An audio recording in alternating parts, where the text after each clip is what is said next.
উসমান হাবিব শাহবাগ।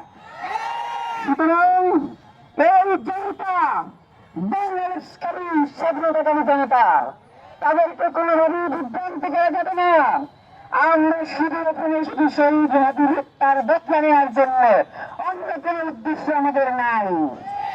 কিন্তু যদি আপনারা মনে করেন যে এই জনতাকে কোনোভাবে বিচ্ছিন্ন করে দেওয়া যাবে, এই জনতাকে দুই-ঢাল বোঝানো যাবে, যদি শুধু সংযোগী হইত তাহলে আজকে নবম দিন এত জনতা এখানে আসতো না।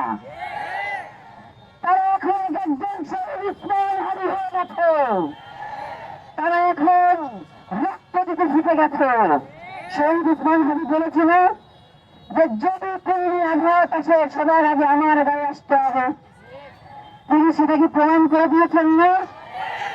আমরা ইনকিলাব মঞ্চের যারা রয়েছি আপনাদেরকে ঘোষণা করতে চাই, এরপরে যদি কোনো আঘাত আসে সেটা ইনকিলাব মঞ্চের উপরে আগে আসবে, এরপরে আপনাদেরকে ছেড়ে যাবে না।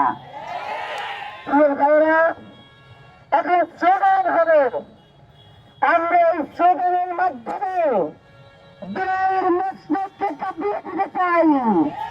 আমরা বাংলাদেশে দিল্লির মসনদ যে টিকে আছে সেটাকে ধসিয়ে দিতে চাই।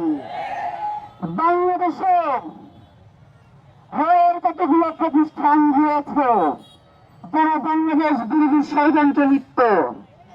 আমরা সরকারকে অনুরোধ করতে চাই, প্রথমত অনুরোধ করা যাচ্ছে, আমরা অনুরোধ করতে চাই এটা দ্রুত আপনারা এগুলো বন্ধ করে দেন। যদি বন্ধ না করেন তাহলে বাংলাদেশের জনগণ দিয়ে বন্ধ করে দিয়ে আসবে।